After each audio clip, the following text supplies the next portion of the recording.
Bunda Dewi Yul, kita sapa dulu. Bunda Dewi, apakah sudah hadir, Bunda? Dan Halo, juga Ibu Farida. Halo, Bunda. Selamat oke siang. semuanya, selamat Assalamualaikum. siang.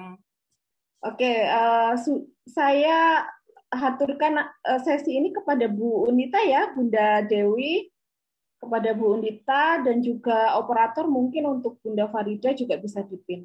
Terima kasih Bapak Ibu. Sekian untuk sesi saya. Selanjutnya akan dipandu oleh Ibu Unita. Assalamualaikum warahmatullahi wabarakatuh. Silahkan Bu Unita. Baik, terima kasih. Terima kasih Bu Lintang. Ini bejebak ya. Nama saya itu Unita Merdira Hajeng ya. Dengan senang sekali saya diberi kehormatan oleh Bu Lintang untuk berada selayar dengan ini legendaris. Kalau ibu saya tahu saya selayar dengan Bunda Dewi Yul ini pasti kepet untuk ikut nonton gitu ya. Baik, salam juga untuk Ibu Farida. Baik, sebelumnya Bapak-bapak, Ibu-ibu dan teman-teman semuanya, saya sedikit akan memperkenalkan ya dua orang narasumber ini. Nanti narasumber ini kita akan talk show ya. Karena talk show nanti kita lebih pada ngobrol ya. Jadi tidak sama mungkin sebenarnya disampaikan oleh Mas Adi, Mas Ruli atau Kak Surya ya. Jadi Bunda Dewi Yul ini seperti yang kita kenal itu adalah bunda dari Kak Surya Sahetape. Dan Bunda Dewi Yul ini punya dua orang putra dan putri yang tuli ya, Kak Giska dan Kak Surya begitu. Lalu kemudian ada satu lagi Ibu Farida. Halo Ibu Farida, sehat Bu Farida? Ibu Farida ini adalah wali dari seorang mahasiswa tuli yang ada berkuliah di kampus kami di Malang di Universitas Brawijaya dan sekarang sudah meraih gelar sarjana vokasi ya.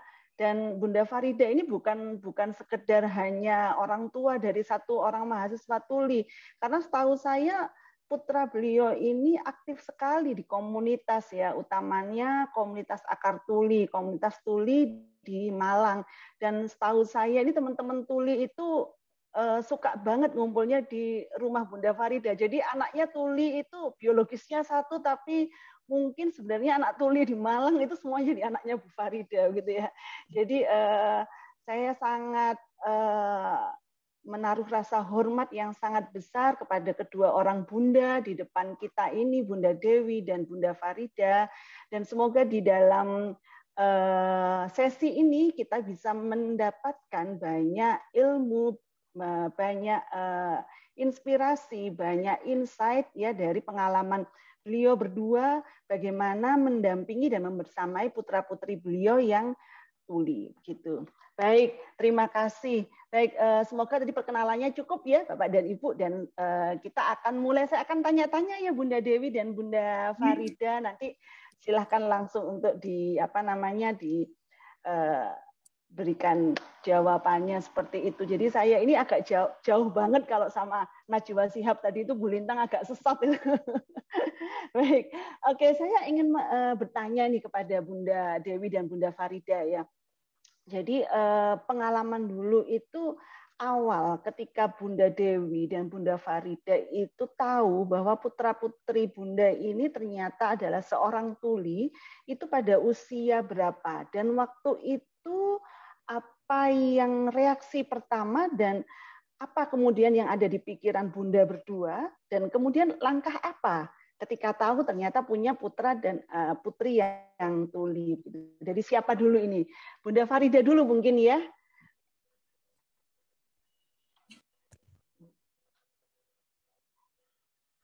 Masih di mute sepertinya Bunda Farida. Oke. Halo ya, jelas. Sudah? Sudah terdengar? Sudah, oke.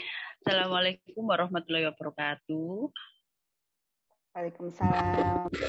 Makasih saya sudah diberi kesempatan untuk menghadiri Zoom ini tadi. Sekalian juga ada panutan saya Ibu Dewi Yul ya, Bunda Dewi Yul. Itu dulu memang pertama waktu tahu anak saya tuli itu sudah cukup telat sebenarnya, udah 1 tahun baru ngeh kalau ternyata kok respon terhadap suara itu kurang, itu baru akhir-akhir itu tahu. Waktu itu juga sempet kok gini ya, kenapa aku yang punya anak tuli gitu. Tapi nggak lama, alhamdulillah nggak lama.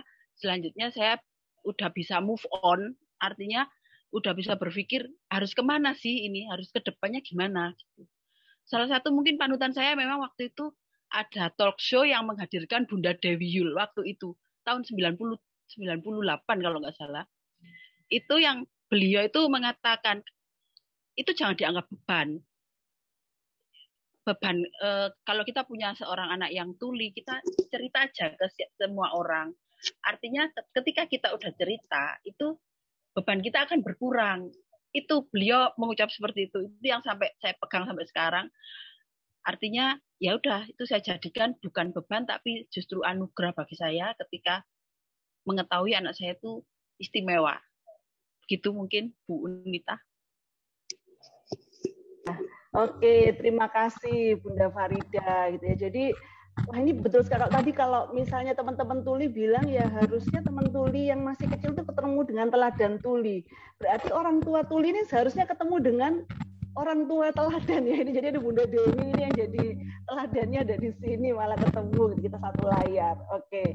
Baik, Bunda Dewi mungkin bisa sharing nih gimana dulu pengalamannya Bunda Dewi. Sepertinya masih mute Bunda Dewi. Ya, Assalamualaikum. Saya terima kasih sudah mengundang saya untuk acara ini. Semoga bisa bermanfaat bagi kita semua. Saya mungkin sudah sering menceritakan bagaimana sebagai ibu pada saat saya pertama kali mendapatkan kenyataan bahwa putri saya waktu itu almarhumah Giska Tuli itu sebetulnya lebih terlambat dari Ibu Farida. Saya baru tahu 2 tahun karena pertama saya tidak kemudian tidak percaya karena selalu merasa bahwa kalau saya melempar barang di belakangnya dia bereaksi. Terus saya hanya selalu menenangkan hati saya, oh ini barangkali ada keterlambatan.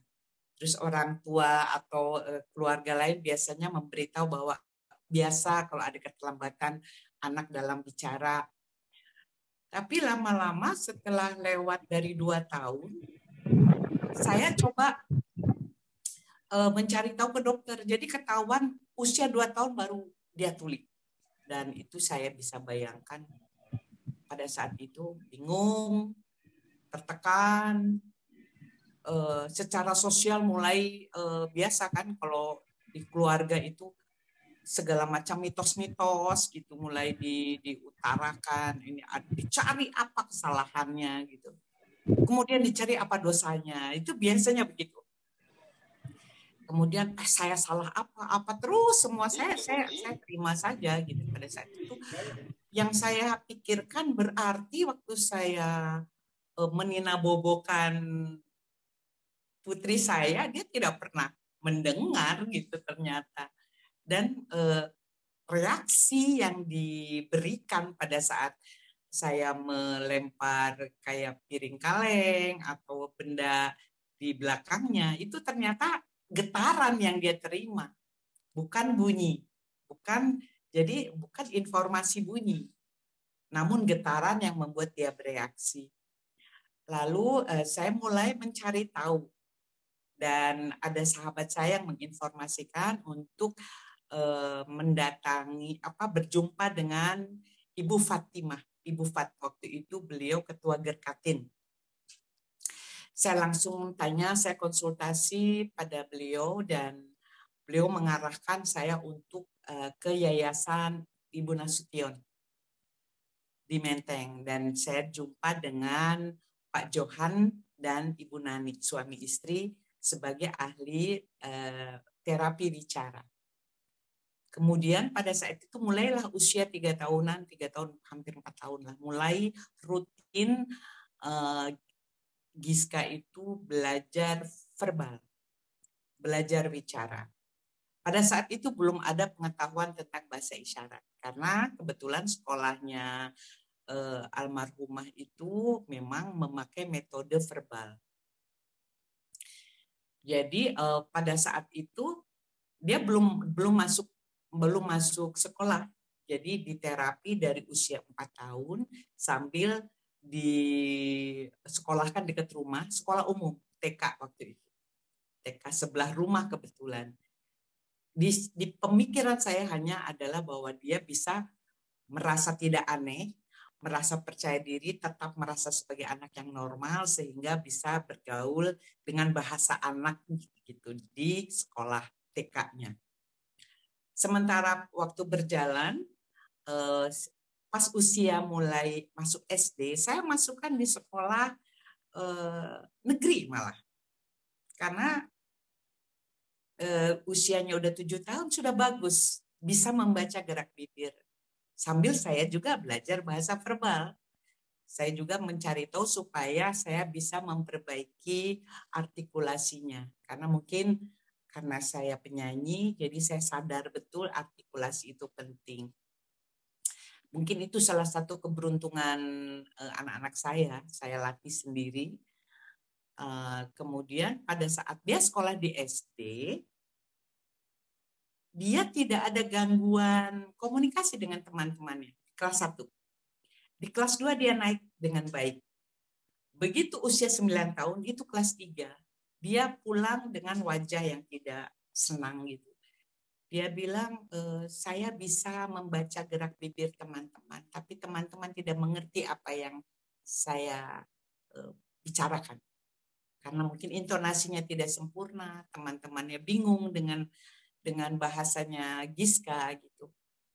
Lalu saya bilang, oke, Ibu sudah mencoba, terapinya tetap berjalan terus. Sekarang saya bilang, ayo kita ke tempat yang memang seharusnya Giska sekolah. Apa? Kata dia, sekolah luar biasa. Karena kenapa saya tidak langsung memasukkan ke sekolah luar biasa? Karena pertama yang saya inginkan dari anak saya, dia mampu berkomunikasi. Bukan menjadi anak yang pintar, cerdas dalam akademis, tidak. Bayangan saya dia bisa berkomunikasi, bisa menjalani hidupnya secara normal, tidak berbeda dengan anak-anak yang lain. Dan yang utama saya membangun jiwanya dulu. Supaya dia percaya diri, tidak merasa rendah diri, tidak minder. Itu yang saya perjuangkan, yang utama. Kemudian saya tanya, ayo kita keliling, Giska boleh memilih sekolah mana yang Giska mau. Mau dekat kek, mau jauh kek. Jadi saya muter mencari SLB di Jakarta. Dari mulai daerah Tebet, mulai Lenteng Agung, kemudian ke Kebayoran, Panglima Polim, kemudian sampai ke Kebonjeruk. Akhirnya Giska memilih yang paling jauh gitu. Tapi buat saya nggak masalah, yang penting dia merasa nyaman. Jadi pengalaman saya, berikan anak-anak kesempatan untuk mengutarakan kehendaknya. Kita hanya mengarahkan, kita memberikan pilihan. Jangan mencoba memaksa anak sesuai maunya kita. Dengan argumen kita atau dengan alasan kita sebagai orang tua. Karena kalau buat saya, apapun akan saya perjuangkan. Pada saat itu saya masih baru merintis karir saya tahun 85, 86, sampai Giska umur 9 tahun mungkin sudah tahun 90-an. Jadi buat saya bekerja bagaimana buat anak gitu. Walaupun jauh dijabanin gitu kan. Begitu dia sekolah di sana, metodenya adalah bahasa verbal. Saya pada saat itu sangat-sangat sibuk, kemudian saya ikut belajar di kelas setiap saya ada waktu. Sementara ibu-ibu yang lain dengan baik hati mengantar, menunggu sampai sore, hanya untuk ngobrol dengan orang tua lain di depan sekolah, kemudian dia ke pasar, balik lagi. Saya bilang, Bu, saya jarang datang, tapi coba Ibu belajar ke dalam. Karena ini bahasa verbal ini memerlukan latihan. Lalu saya ikut belajar, mungkin 2 minggu sekali, begitu saya ada waktu, saya ikut nongkrong di kelas, bareng-bareng sama Giska, untuk melihat bagaimana guru wicara itu mengajarkan. Nah, singkatnya dari pengalaman itu, setelah Giska mulai bagus bicaranya, walaupun tidak sempurna, saya merasa bahwa dengan pengalaman punya anak ketiga, Surya yang tuli juga, ternyata kedua bahasa awal tadi menengahi yang tadi Ibu Lintang tadi bilang ada orang tua yang yang di sesi sebelumnya bahwa ada orang tua yang tidak terima anaknya berbahasa isyarat, diakomodir saja. Memang buat saya pengalaman saya, bahasa verbal juga tidak apa-apa, beriringan. Pengalaman saya pertama karena saya belum ada pengetahuan tentang isyarat, bahasa verbal itu ternyata bisa membangun komunikasi meski tidak sempurna, minimal di keluarga dulu. Dia mengerti, memahami apa yang kita bicarakan, kita memahami apa yang dia bicarakan. Karena anak tuli itu bisa salah paham karena komunikasi orang tuanya sama-sama nggak ngerti. Orang tuanya nggak ngerti maksud anak, anak tidak ngerti maksud orang tua. Jadi kesannya emosional. Padahal sebetulnya anak-anak itu halus semua gitu. Kesannya jadi keras kepala lah, bandel lah. Pokoknya selalu ada kesan orang tua sama anak tuli itu berantem terus gitu. Sebetulnya intinya itu dari komunikasi. Karena saling nggak memahami. Orang tuanya, ini anak ngomongnya apa sih? Nah si anak, ini kok orang tua saya kok nggak ngerti sih? Gitu kemauan saya. Jadi ujungnya tuh di komunikasi. Nah dari pengalaman saya punya Surya, karena jarak Surya dengan almarhumah Giska cukup jauh. Surya tahun 93, jadi 9 tahun perbedaannya. 11 tahun. Jadi Giska sudah bisa membimbing Surya begitu Surya diketahui tuli. Sama di usia, mungkin 1,5 tahun lebih cepat lah. Hanya saya lebih tenang begitu mendapatkan Surya, karena sudah ada autopilot. Saya sudah punya pengalaman, meskipun saya agak mempertanyakanlah kepada Tuhan, kenapa satu aja nggak cukup? Dan ternyata ya memang pada akhirnya terjawab, memang itu tugas saya. Tugas saya untuk membuktikan bahwa kebesaran Tuhan itu ada. Tugas saya membuktikan bahwa anak tuli itu bisa berbalik. Bisa berbalik yang dianggap menyusahkan orang tua, menjadi kebanggaan orang tua. Bisa jadi di awal dianggap beban, ternyata membanggakan. Di awal membuat orang tua menderita, ternyata dijawab oleh Tuhan bahwa mereka adalah anugerah yang luar biasa. Mampu mengangkat derajat orang tua juga. Sepanjang orang tuanya memahami dan berbaik sangka. Memang berat untuk mengakui bahwa kita baik-baik saja pada awalnya. Kembali ke soal bahasa. Saya sangat tertarik membicarakan antara verbal sama isyarat. Karena ini kan dua kubu yang berbeda. Jadi kalau menurut orang yang verbal, kita itu punya hak untuk bicara, anutan tuli yang verbal. Kita itu punya hak bicara, kita bisa dilatih, kita bisa membaca bibir. Kemudian kalau orang yang bahasanya memakai isyarat, jangan memaksakan diri kalau tidak bisa bicara. Karena ada identitas yang kita punya, yaitu isyarat gitu.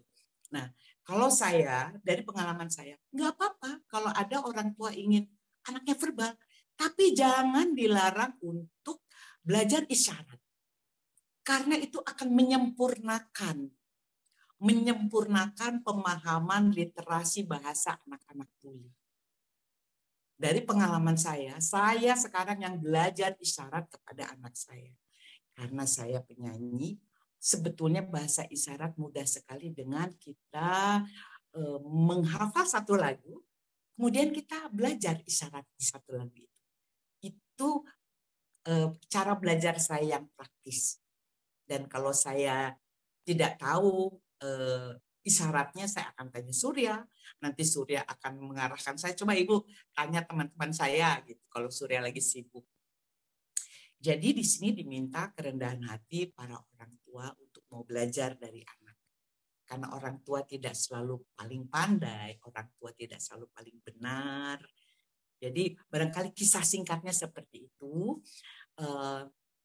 Dan kalaupun melihat bahwa kok Surya bisa bicara, ada orang curiga Surya tidak tuli, Surya HOH, Surya hanya hard of hearing. Itu keliru. Surya total deaf, Surya tuli total. Kenapa bahasanya bisa bagus? Perjuangannya tidak gampang menjadi ibu yang mau anaknya bisa bicara dengan baik. Saya mengajar Giska setelah pulang, saya kembali flashback kilas balik. Mengajar Giska setiap hari saya ada di rumah, 1 jam 1 kata, bertahun-tahun. Perbaikannya, bukan perbendaharaan katanya, perbaikan untuk artikulasi. Untuk mengatakan Kak saja itu 1 jam saya keringetan. Giska sampai marah-marah, ngelempar barang. Tapi itu saya pertahankan. Dan itu yang tidak pernah dilihat oleh orang. Orang hanya melihat, oh itu hasilnya. Oh Surya bisa bicara. Itu ada proses sangat panjang. Makanya dibilang, oh tentu saja kan Dewi Yul penyanyi bisa ngajar. Tidak seperti itu. Kesadarannya iya. Saya punya kesadaran untuk mengajar artikulasi. Itu hanya kesadaran. Tapi semua orang tua bisa mengajarkan asal mau. Ikutlah belajar. Rendahkan hati kita. Kita mau mendengar. Kita mau mengikuti. Jalurnya istilahnya Surya itu selalu mengatakan kepada saya, banyak orang tua hanya mono, hanya mau didengar, tapi tidak mau mendengar apa yang dibutuhkan oleh anak. Dan saya mau belajar dari anak-anak saya. Saya harus merendah hati untuk menghormati apa pendapat mereka sejak mereka kecil. Sepanjang itu memang berguna, sepanjang itu manfaat, sepanjang itu tidak membahayakan, saya akan belajar dan berusaha memenuhi. Jadi saya melihat orang tua kadang menganggap bahwa punya anak tuli, selesai di sekolah. Udah saya sudah sekolahkan, di sekolahnya udah. Enggak seperti itu. Tidak sesederhana itu. Kalau mau anaknya maju. Satu contoh, Surya disekolahkan di sekolah tempat Giska juga yang memakai metode verbal. Tapi Giska sudah mengajarkan saya dulu isyarat internasional dalam alfabet. Jadi kita di rumah semua sudah belajar A, B, C, D, E, F. G-nya bukan G. Kalau di Indo kan G-nya gini. H-nya di Indo itu H, I, J, K. Jadi lupa sekarang K, L, M, N, O, P, Q, R, S. R-nya begini. Kalau isyarat internasional. Itu Giska yang mengajari saya. Dan kita semua di rumah, adik-adiknya harus bisa. Jadi kita belajar pada yang bisa. Apakah itu anak, apakah itu orang lain. Jadi kebiasaan mau belajar itu yang membuat saya, oke, ibu harus belajar apa? Ibu harus belajar isyarat. Dan Giska mengajari dan menyemangati dan membagi energi buat Surya mau belajar isyarat. Karena apa? Di sekolah yang Giska dan Surya belajar verbal itu, hanya sampai kelas 8. 6, 7, 8. Kelas 9-nya sudah kejuruan. Jadi di sekolah SLB itu hanya sampai kelas 8. Kemudian kelas 9-nya kejuruan. Apa itu kejuruan? Belajar ngebatik, belajar mesin, supaya anak-anak itu nanti kelak bisa punya usaha sendiri. Artinya sudah dibatasi. Kemampuan berpikir akademisnya sudah dibatasi. di SLB. Karena dianggap ini anak hanya harus bermanfaat saja. Ini anak sudah cukuplah sekolah, tahu bahasa, tahu komunikasi, dan mencari kemandiriannya. Itu bagus, itu bagus. Tapi saya tanya sama Surya, sayang, masih mau sekolah lanjut lebih tinggi enggak? Oh mau saya. Oke, kita cari sekolah yang inklusi. Zaman itu belum ada sekolah inklusi yang mau menerima anak dengan ketulian. Kebetulan saya ada sekolah dekat rumah di Bintaro. Saya tanya ke kepala sekolahnya. Surya itu sudah kelas 9 atau kelas 8, 9-nya itu kejuruan di SLB. Apakah bisa diterima? SMP lagi, kelas 1 SMP lagi. Saya tanya Surya mau turun derajat. Harusnya sudah masuk kelas 10, tapi kembali ke kelas 7. Hilang berapa waktu? 2 tahun? Apa 3 tahun? Surya bilang mau. Bayangkan. Jadi Surya masuk ke SMP itu, kelas 1 berarti kelas 7, itu sama pembelajarannya seperti kelas 9. Artinya dalam akademis, SLB dengan sekolah umum itu rupanya derajat di SLB itu lebih rendah gitu. Ternyata dari pengalaman saya seperti itu. Karena Surya ternyata mampu mengikuti pembelajaran dan dia bilang ini saya seperti mengulang kelas 8 atau kelas 9. Mungkin Surya nanti bisa lebih jelaskan. Dan setelah di SMP umum, kemudian ke homeschooling Kak Seto, di SMA-nya. Dan sejak SMA itu mulailah Surya berkegiatan aktif di komunitas-komunitas tuli dan mulai terus memperjuangkan orang untuk mau belajar isyarat, termasuk saya. Saya belum fasih, tapi beberapa untuk komunikasi, walaupun saya harus menunggu lama, tapi saya sudah mulai bisa sedikit-sedikit paham isyarat. Karena baiknya orang tua mau belajar verbal dan isyarat bersamaan. Dan itu sebetulnya lebih indah. Karena sambil bicara, sambil memperagakan isyarat. Awalnya memang berat, karena otak kita kan juga harus menerjemahkan bicara apa, tapi apalagi nyanyi. Nyanyi live, harus menerjemahkan lagu, menyanyi, kemudian mengisyaratkan. Meskipun tidak sempurna, tapi saya bilang, sering saya pakai istilahnya pidgin ya. Pidgin. Jadi kadang ada kata dalam lagu, misalnya bahana.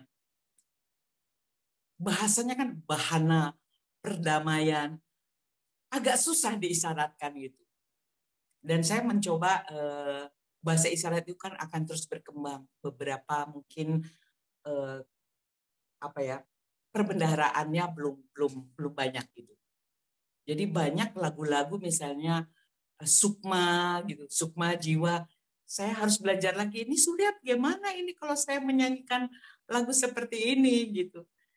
Karena banyak bahasa sastra, bahasa pujangga gitu yang kalau dalam nyanyian. Mungkin kira-kira seperti itu. Saya tadi dongengnya, konteksnya adalah masalah verbal dan isyarat. Jadi saya sendiri pengguna pidgin dan isyarat karena agak susah beberapa kalimat atau kata yang diisyaratkannya agak sulit. Dan buat orang tua, teman-teman tuli, anak-anak tuli, betul yang tadi dikatakan oleh Mas Ruli juga dan Mbak yang luar biasa nih. Saya nggak bisa baca nih, Mbak siapa ya? Yang menerjemahkan. Ya? Oh, yang menerjemah Bu Farida atau Mbak Uci atau Mbak Kakak. Mbak Uci ya. Ya dua-duanya luar biasa. Saya harus belajar lagi nih. Jadi semangat. Tadi dikatakan bahwa kalau anak masih mempunyai kemauan, karena ada yang mampu tapi nggak punya kemauan susah juga gitu kan. Punya kemampuan tapi nggak mau, atau sebaliknya, punya kemauan tapi nggak mampu. Tapi kalau anak itu punya kemauan dan mampu untuk terus mengejar jenjang pendidikan lebih tinggi, dari SLB pindahkan. Kalau buat saya, ini pengalaman saya dan mohon ini sharing saja dari pengalaman saya. Anak-anak awal jangan dipaksakan masuk sekolah umum. Anak tuli awal jangan dipaksakan masuk sekolah umum. Kenapa? Kita belum ada lingkungan atau guru pengajar yang bisa berisyarat juga. Sehingga anak itu harus memiliki basic kalau dia memang sekolahnya di sekolah SLB yang verbal, biarkan saja dulu. Atau sekolah SLB yang memakai isyarat, biarkan.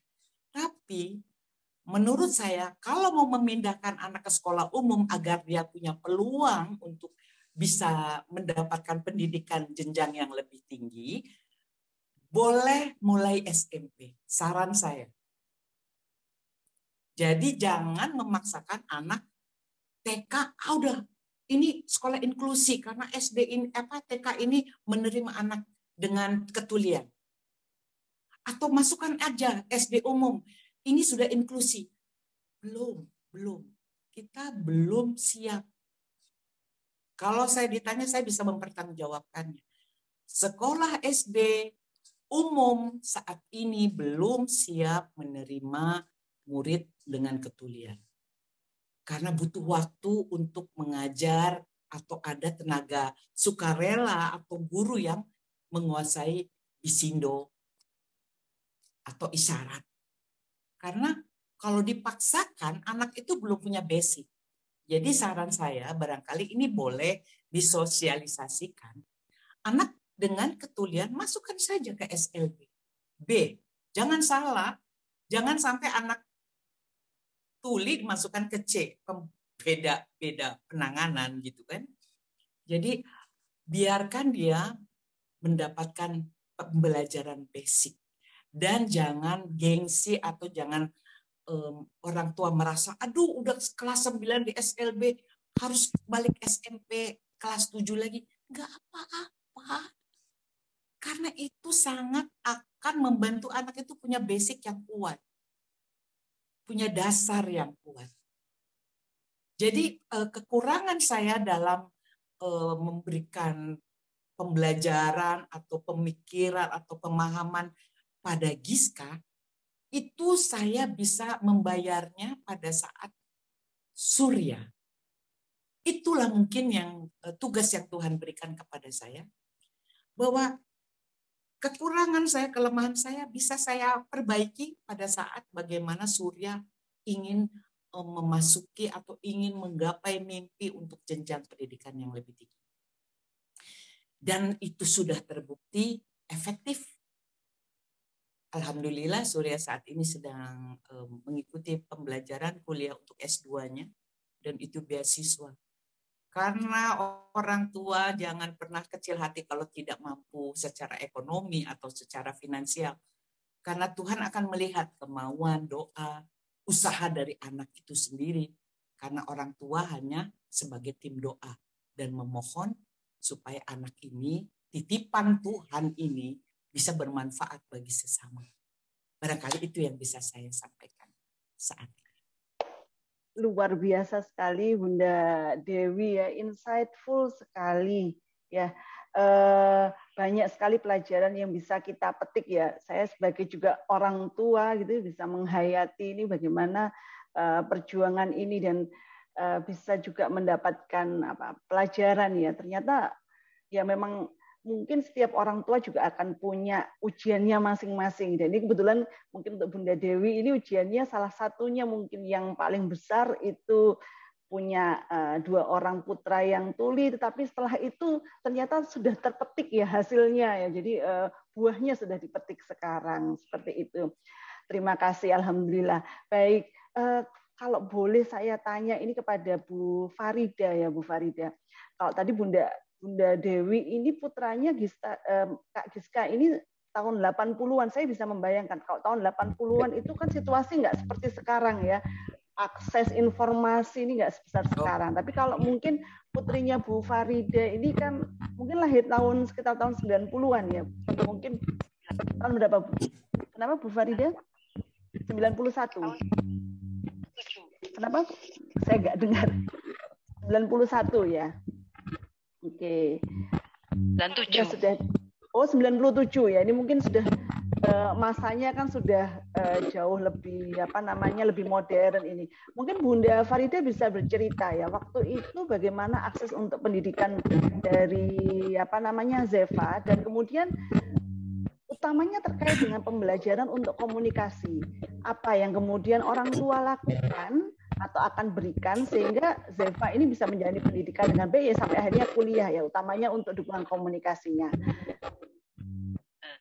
Waktu awal sih kita, karena saya waktu itu kan belum rame-rame bahasa isyarat ya, masih mungkin kalau SLB masih tetap terapi bahasa verbal.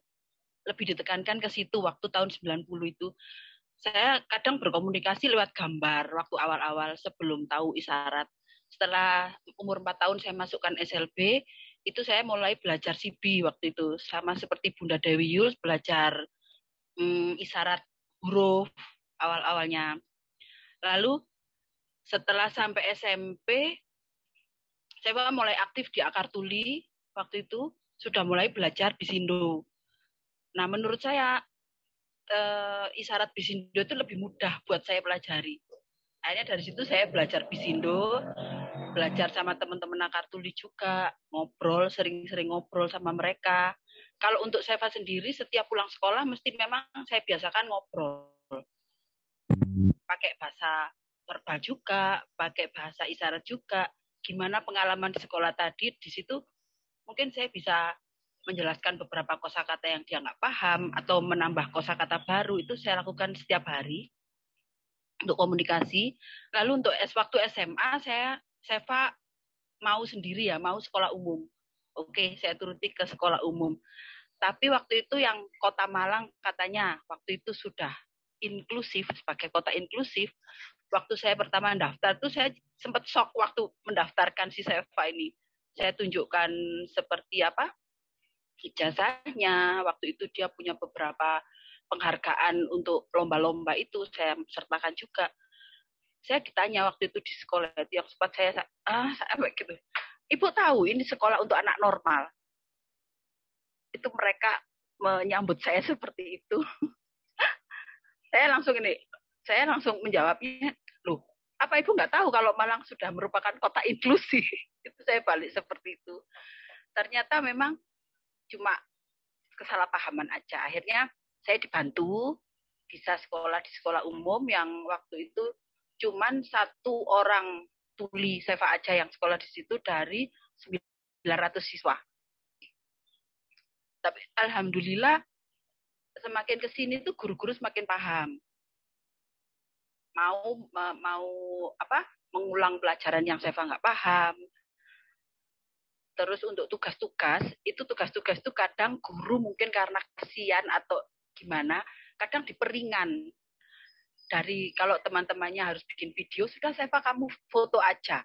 Tapi itu Seva nggak mau seperti itu. Aku harus sama. Akhirnya dia tetap membuat sebuah video tutorial, dia tetap buat video, tapi di situ saya bilang, kalau kamu mau masukkan di video itu bahasa isyarat, masukkan aja, nggak apa-apa. Biar mereka tahu identitas kamu itu seperti ini. Dari situ saya buat video isyarat juga. Akhirnya mendapatkan penerimaan yang lumayan lah dari gurunya, ada apresiasi. Terus jadi teman yang lainnya jadi mau belajar isyarat. Oh, kok ternyata menarik ya, kayak gitu. Ada yang mau beberapa belajar isyarat. Terus saya sendiri juga membiasakan berbahasa isyarat pun di tempat umum pun saya nggak pernah malu dengan Seva. Saya jujur, gimana ya, saya tertarik gitu. Saya merasa keren aja kalau bisa bahasa isyarat. Akhirnya berbahasa isyarat di angkot atau dimanapun berbahasa isyarat kadang akan menarik perhatian orang. Itu apa gitu. Akhirnya ada yang tanya, ibu itu bicara, oh itu anak saya tuli, saya berbicara bahasa isyarat. Oh gitu ya, saya bisa belajar. Akhirnya banyak sih yang datang ke warung saya, tempat anak-anak ngumpul untuk sekedar belajar bahasa isyarat. Dengan membuat saya mau dan nggak malu pakai isyarat, itu jadi anak-anak saya juga teman-teman tuli yang lain itu jadi merasa, ini loh aku itu bisa diakui gitu. Mereka bangga lah, akhirnya saya pun jadi percaya diri. Mungkin awalnya dari situ saya lebih ke, oke, kamu berbahasa isyarat, saya tunjukkan, saya kenalkan ke teman-teman, ini bahasa Seva seperti ini. Itu yang membuat dia percaya diri. Sampai di SMA saya pernah dipanggil kepala sekolah, dan kepala sekolahnya bilang, anaknya ibu ini terlalu percaya diri. Saya jadi, padahal menumbuhkan percaya diri mereka itu sulit, Pak. Gitu. Akhirnya iya. Artinya karena itu dia mau apapun yang teman-temannya dapat, dia juga harus dapat. Tugas seberat apapun dia akan kerjakan. Dia nggak mau diperingan gitu loh. Saya bisa gitu. Akhirnya ya udahlah sampai sekarang percaya dirinya tumbuh terus. Sampai akhirnya alhamdulillah di UB ada PSLD, ada jalur inklusi juga. Jadi cita-cita saya buat sekolah lebih itu ternyata bisa sekarang. Yang dari awal dulu dia lahir saya cuman, aduh bisa jadi apa ya anak saya paling. Tapi sekarang alhamdulillah sudah banyak peluang terbuka. Juga Seva kemarin belajar ada kayak apa ya, pelatihan mengajar bahasa isyarat di UB. Seva mengikuti dan alhamdulillah dia sering dipanggil untuk mengajar di kantor-kantor instansi pemerintah untuk mengajar bahasa isyarat. Artinya bukan Sevanya kan biar, oh Seva bisa ya ngajar, bukan, tapi saya lebih ke mengembangkan pemahaman orang-orang tentang budaya tuli itu aja. Jadi biar semua orang di tempat umum pun tahu gimana melayani teman tuli gitu. Mungkin itu Bu Unita. Iya, menarik sekali ya. Saya merasa dari pemaparan tadi Bu Dewi dan Bunda Dewi dan Bunda Farida itu ada kesamaan ya. Kesamaan yang pertama adalah penerimaan. Kemudian kesamaan yang kedua ini yang saya sangat salut sekali adalah kesediaan untuk belajar gitu ya. Dan belajar itu ternyata baik dari Bunda Dewi maupun Bunda Farida belajarnya tidak hanya dari harus tanya dengan profesional ya, tanya ke guru ya, tetapi belajar langsung dari putra putrinya. Tadi kalau Bunda Dewi tanya ke Surya misalnya, Bunda Farida juga tanya ke anaknya dan kemudian bergaul dengan teman-temannya. Dan ternyata orang tua ini bisa menjadi juga advokat ya. Jadi advokat itu seperti yang mengkampanyekan begitu ya. Jadi benar-benar bunda-bunda yang sangat hebat ya, baik Bunda Dewi dan Bunda Farida. Oke, nah untuk yang terakhir ini saya ingin menanyakan, karena tadi banyak sekali ditanyakan di chat box ya, kira-kira apakah ada pesan dari Bunda Farida dan Bunda Dewi ini untuk orang tua? Karena banyak juga di sini, di sesi ini adalah orang tua dari teman-teman tuli dan juga mungkin guru-guru, yang guru-guru itu sering jadi tempat curhatnya dari orang tua tuli.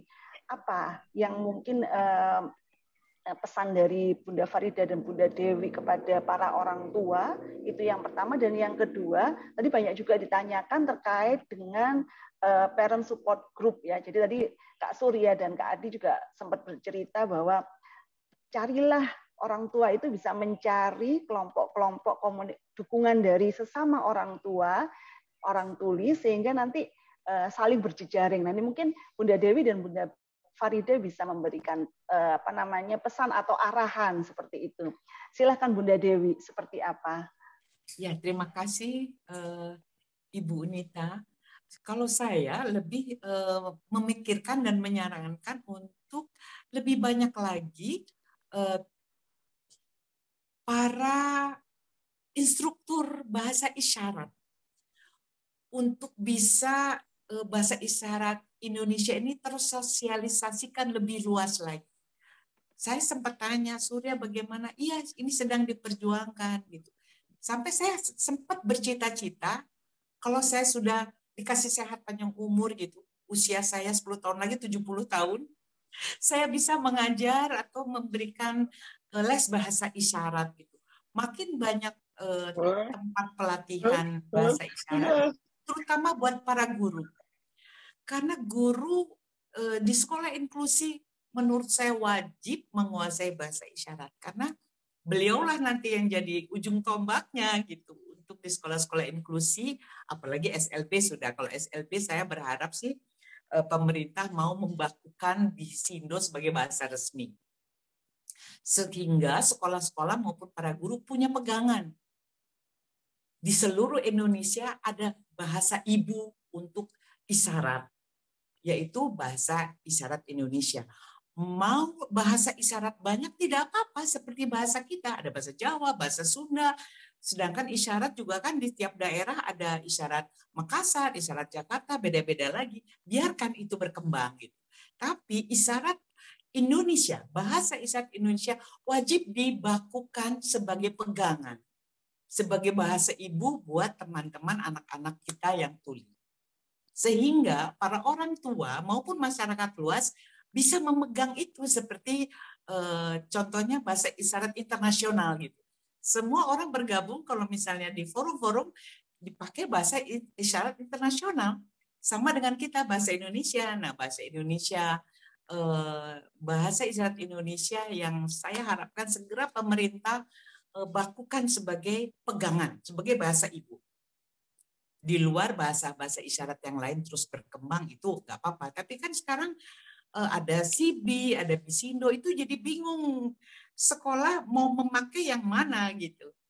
CB nggak apa-apa, biarkan saja gitu. Artinya itu jadi bisa jadi bahasa kedua.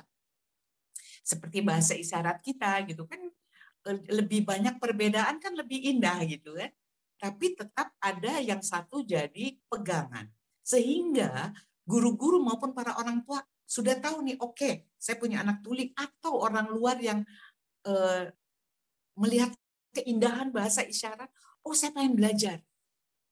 Sesama orang mendengar pun itu indah sekali kalau kita bisa berbahasa isyarat. Misalnya lagi lihat konser saya atau lihat ada orang nyanyi gitu, musik itu kita nggak perlu harus ngotot-ngototan, juga dengan bahasa isyarat kan indah, tetap bisa komunikasi untuk orang-orang yang dengar. Jadi ini bahasa isyarat itu buat saya itu seperti bahasa tarian, bahasa seni, gitu. Indah sekali. Saya pikir itu yang bisa saya utarakan, Ibu Nita. Terima kasih, Bu Dewi. Baik, bagaimana dengan Bunda Farida?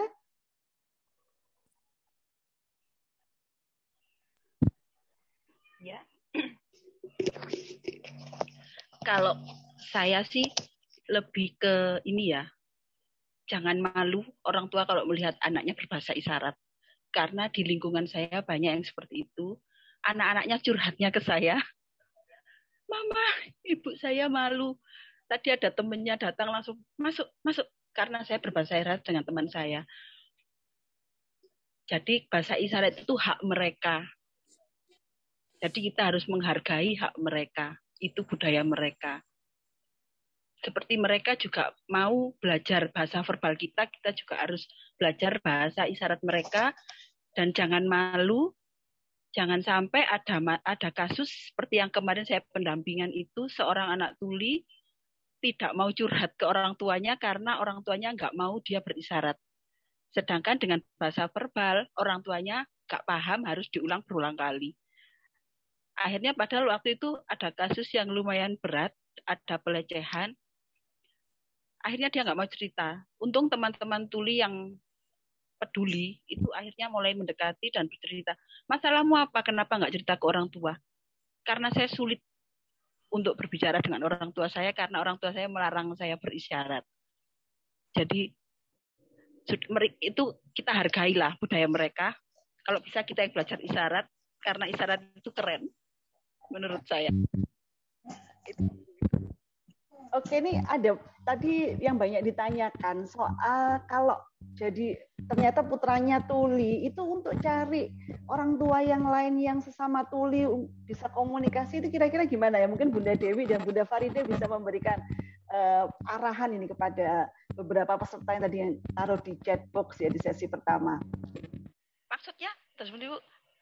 Kalau misalnya mencari kelompok dukungan orang tua atau mungkin komunitas, itu seperti apa ya mencarinya? Mungkin ada arahan ya atau clue-nya seperti apa ya? Yang orang tua tuli. Ya. Dengan anak tuli. Kalau pengalaman dari Bu Farida gimana dulu?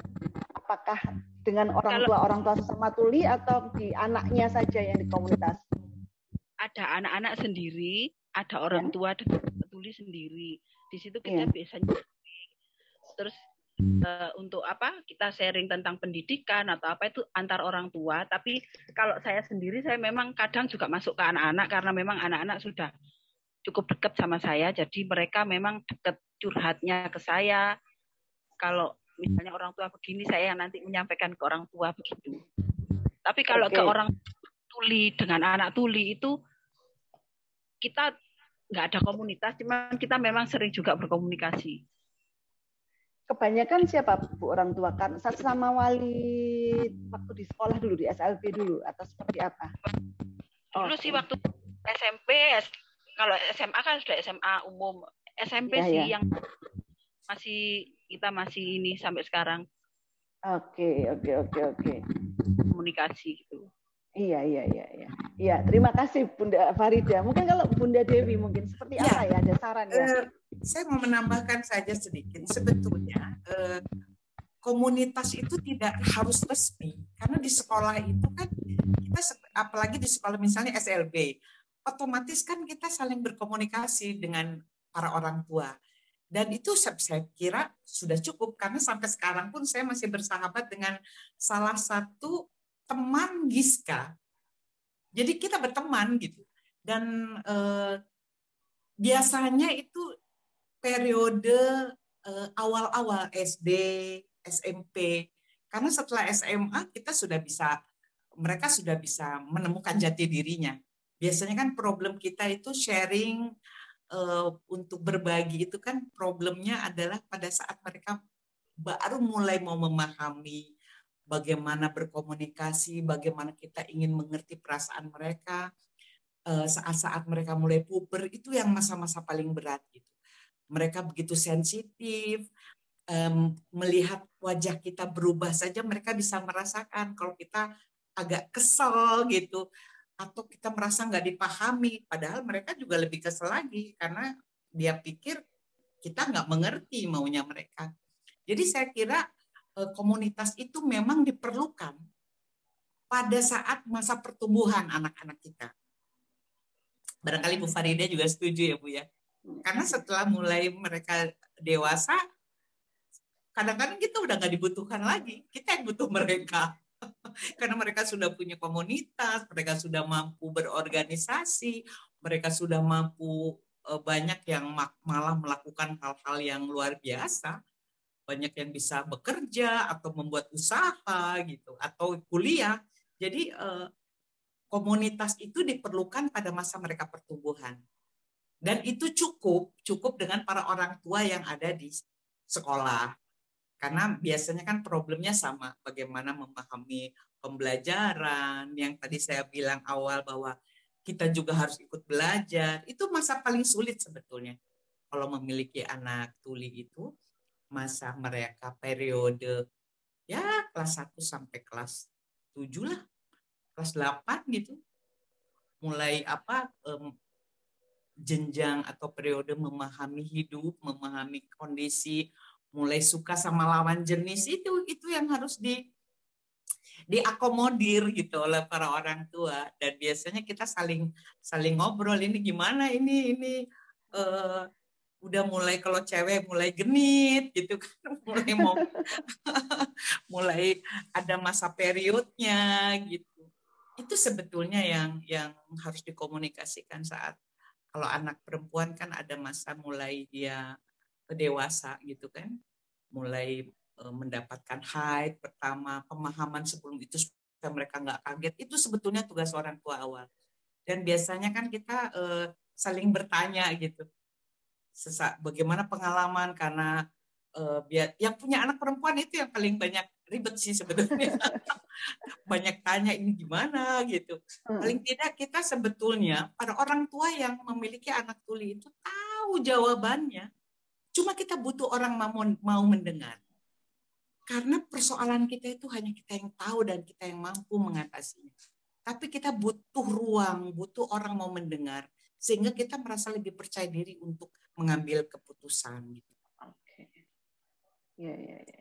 Dan bersama dengan orang tua yang sesama tuli itu mungkin kepercayaan diri itu juga terbangun ya, karena punya sesama masalah ya Bunda Dewi ya, seperti itu. Ya, karena kan kalau misalnya dengan orang yang tidak punya pengalaman atau tidak memiliki, mereka hanya mau jadi pendengar tapi tidak memberikan solusi juga gitu kan. Ya, karena ya. mereka tidak punya pengalaman apa-apa, cuman oh iya ya, aduh kasihannya, cuman itu yang bisa mereka ucapkan.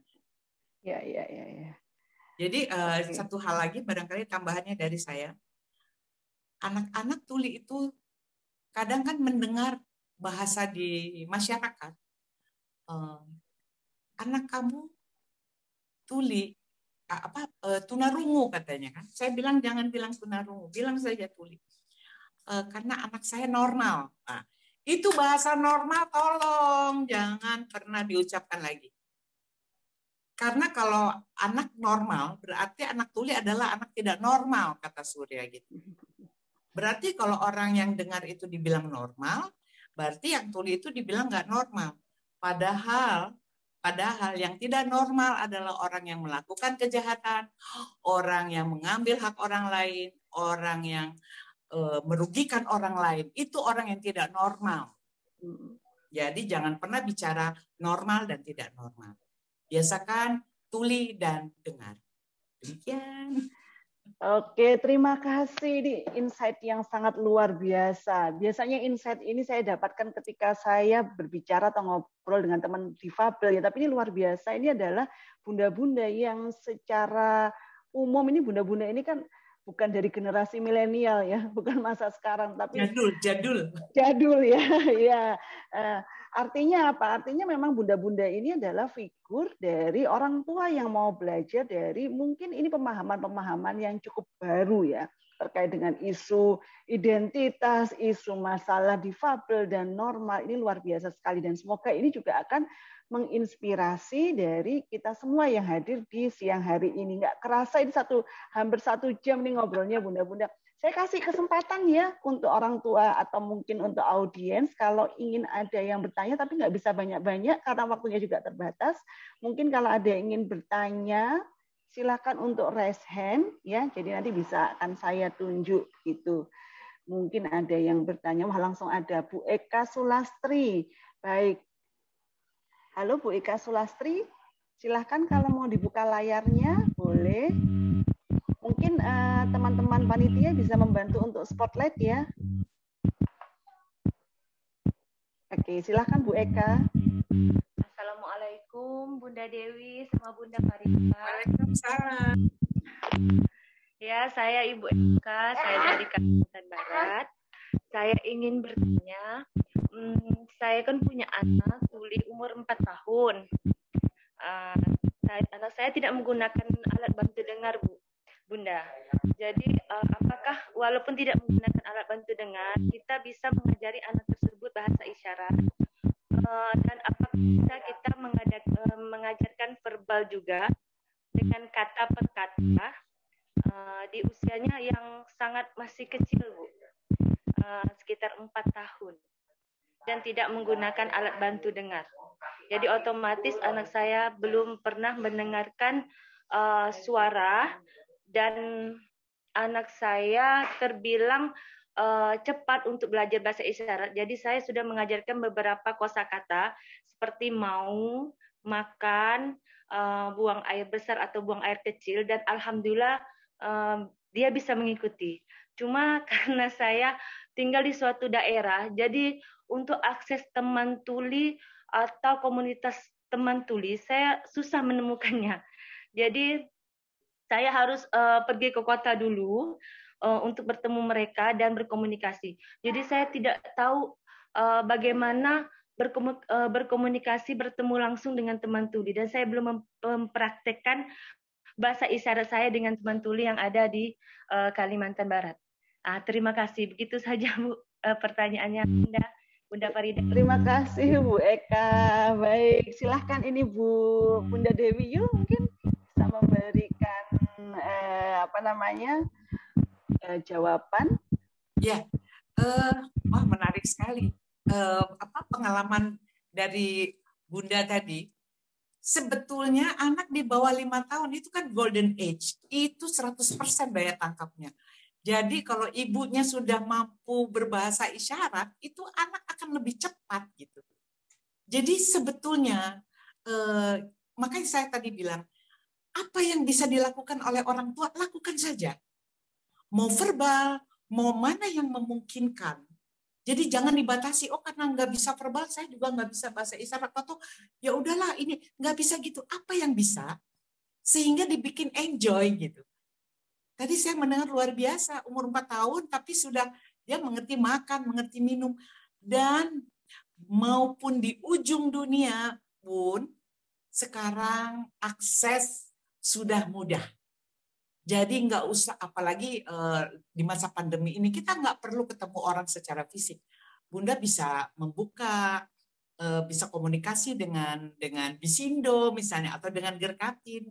Cari yang bisa secara daring gitu, atau tonton YouTube yang bisa memungkinkan kita bisa tahu perkembangan atau mau mendalami bahasa isyarat.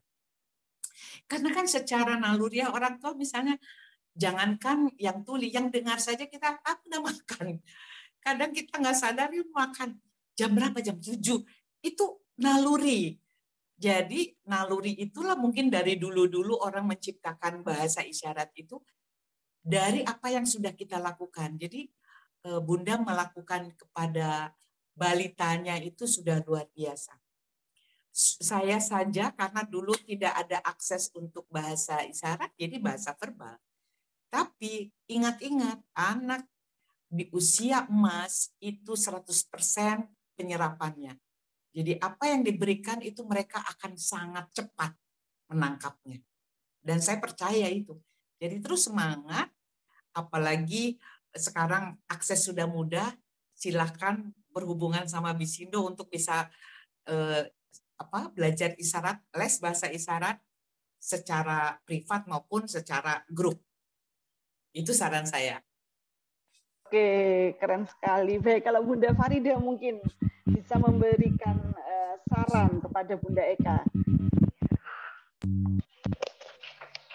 Kalau saya dulu pengalaman ini ya, berbagi pengalaman waktu saya kecil itu saya bicara berkomunikasi dengan bahasa gambar waktu itu karena belum paham isyarat. Tapi kalau sekarang Bunda Eka udah malah mahir isyarat ya, itu terus saja. Waktu mungkin Surya sudah memberikan itunya linknya Bu Bisindo. Ya. Mungkin cerita dengan bahasa isyarat itu akan menambah kosakata dengan sendirinya kok. Itu yang saya lakukan seperti itu. Saya lebih sering cerita. Apapun saya ceritakan ke Seva biasanya itu dia akan cepat bertambah kosakatanya. Tetap dipakai aja Bu isyaratnya. Kalau memang sekarang sudah mahir berisyarat Bunda Eka. Gitu mungkin. Ya, terima kasih Bunda Farida. Dan mungkin nanti Bunda Eka ini akan jadi Bunda Dewi Yulnya, Bunda Faridanya di Kalimantan begitu ya. Jadi kalau mungkin sekarang kalau semangat Bunda Dewi ini luar biasa ya. Sudah lebih dulu mendapatkan akses Bunda Eka. Luar biasa, sudah bisa lebih saat ini lebih memudahkan untuk mendapatkan akses belajar isyarat. Jadi langsung bundanya sendiri yang berkomunikasi dari awal, luar biasa. Semangat. Oke, terima kasih Bunda. Satu lagi mungkin ya, kalau ada mungkin dari Bapak atau Ibu, ada teman-teman ada yang ingin bertanya, mungkin silahkan kalau mau ada yang bertanya bisa raise hand atau oke sebentar ini Bunda Tanti mau bertanya ini raise hand kayaknya tapi raise hand-nya nih iya betul Bunda Tanti ya oke silahkan teman panitia mungkin bisa di unmute mungkin nah oke Silahkan Tati. Saya punya anak tuli umur 12 tahun, tapi komunikasinya saat ini belum bisa sama sekali isyarat. Saya ingin sekali ada les bahasa isyarat itu, cuman mohon infonya untuk tempatnya di mana gitu, dengan cara apa saja gitu. Kalau biar dia tuh udah umur 12 tahun ini tapi sama sekali tidak bisa bahasa isyarat, jadi masih memakai bahasa verbal gitu untuk makan, minum gitu. Seperti itu yang Iya, Bunda Tanti mungkin bisa diceritakan posisinya ada di mana ya? Di Jakarta. Oh, di Jakarta. Nah, kalau di Jakarta sama Bunda Dewi nih yang bisa jawab nih sepertinya. Silakan Bunda Dewi Yul. Jadi tadi Surya sudah memberikan linknya. Bunda bisa, kalau saya sarankan, karena usianya kan sudah 12 tahun ya. 12 tahun. Jadi saya sarankan bundanya yang belajar. Silakan menghubungi Bisindo untuk orang tuanya belajar isyarat grup maupun privat, boleh dipilih. Dan itu nanti lebih baik, lebih efektif bundanya yang mengajarkan ke anak. Kalau saran saya seperti itu. Karena ini sudah umur 12, untuk kondisi seperti sekarang ini, masa pandemi, kita bisa belajar dari rumah. Sehingga bisa efektif tiap hari, apa yang kita terima langsung dipraktekkan kepada Ananda. Baik. Jadi segera jangan tunda lagi, lumayan 2 tahun sudah jago pasti. Terima kasih. Baik, terima kasih sekali Bunda Dewi ya. Jadi bisa belajar jarak jauh, apalagi kalau di Jakarta mungkin resource ya, sumber daya itu jauh lebih banyak Bunda Tanti ya. Baik, terima kasih sekali kepada dua bunda yang hebat di sini, yaitu Bunda Farida dan Bunda Dewi. Saya sudah tidak bisa berkata-kata apa-apa lagi ya. Tapi semoga kami pun sebagai orang tua, dalam hal ini saya sebagai orang tua juga bisa meneladani apa yang telah Bunda Dewi Yul lakukan dan Bunda Farida Chandrayani ini lakukan. Nah, dari sesi ini ada beberapa mungkin yang bisa saya highlight ya, pesan untuk kita semua. Jadi kalau untuk orang tua yang tuli tadi, bunda-bunda ini sudah menyampaikan untuk berbesar hatilah, menerimalah putra-putri Bapak dan Ibu semuanya. Jangan malu, bahkan jangan malu untuk mempertontonkan mereka dengan budaya mereka, dengan bahasa isyarat mereka. Bapak dan Ibu lah yang nanti bisa membantu untuk kampanye dari penggunaan bahasa isyarat ini di kemudian hari.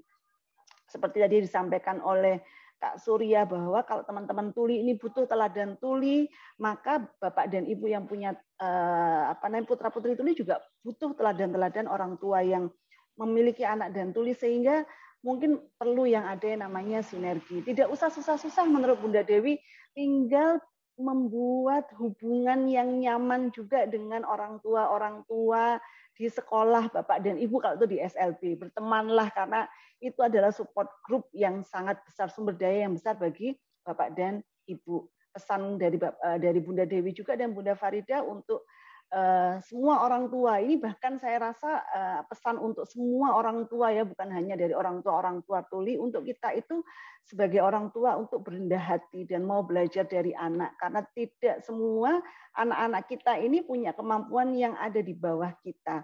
Bisa jadi banyak hal yang bisa kita petik dari kita berkomunikasi dengan anak-anak kita. Dan untuk kita semua, tadi pesan pertama yang tadi saya dapatkan ya, insight-nya adalah hilangkan mitos.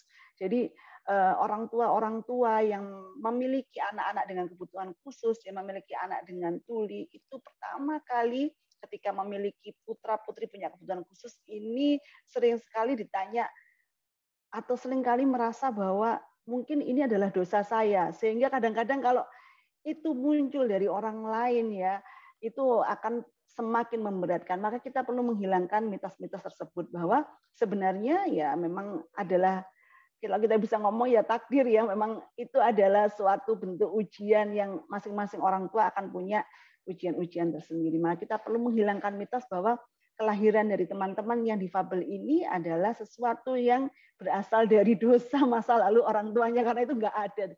Dari penelitian-penelitian itu juga tidak terbuktikan seperti itu. Begitu mungkin semoga sesi ini bisa memberikan manfaat, terutama bagi saya sendiri juga banyak belajar dari Bunda Dewi dan Bunda Farida. Saya merasa sangat terhormat untuk bisa menemani sesi kali ini. Terima kasih. Saya dari PSLD, dari teman-teman Tuliterate juga menghaturkan terima kasih yang besar kepada Bunda Dewi dan Bunda Farida. Semoga kapan-kapan kita bisa bertemu ya. Jadi Bunda Farida ini ya karena sama-sama di mana. Saya masih ingat sekali Bunda Dewi Yul karena beberapa tahun yang lalu sebenarnya Kak Surya ini sempat ingin mendaftar di Brawijaya dan Bunda Dewi Yul sendiri yang datang ke Malang menemani Kak Surya duduk bersama dengan orang tua lain yang punya kebutuhan khusus, yang kami juga waktu itu sebagai staf ini, wah ini ada artis ini datang ini, tapi kok diperlakukannya tidak diperlakukan spesial gitu ya. Jadi saya sendiri juga melihat bagaimana Bunda Dewi Yul ini memang benar-benar seorang teladan ya bagi kita juga semuanya begitu. Oke, mungkin sesi ini akan saya tutup. Saya sebagai pendamping atau sebagai moderator di sesi ini, mohon maaf jika ada hal-hal yang kurang berkenan. Saya akan kembalikan kepada pembawa acara, Mbak Rahma, silahkan. Baik, terima kasih Bu Nita dan terima kasih juga Bu Alis Lintang yang sudah memandu di sesi pertama.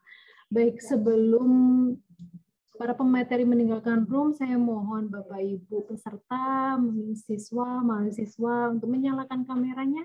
Mari kita akan melakukan sesi foto bersama.